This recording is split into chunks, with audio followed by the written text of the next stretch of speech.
Now, the last thing I want to discuss in this section is the concept of infinite loops. An infinite loop is a loop that runs forever. So if I change this condition to true, because true is always true, this while loop will run forever. So to jump out of this, we need a break statement. So after we get the input from the user, we can get the command, convert it to lowercase, and see if it equals to quit. If that's the case, we want to break. Now with this change, we no longer need to initialize command to an empty string. Previously we needed this because we had a while statement like this. While command does not equal quit.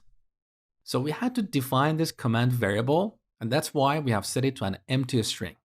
Without this line, when Python interpreter tries to execute this code, it doesn't know what command is.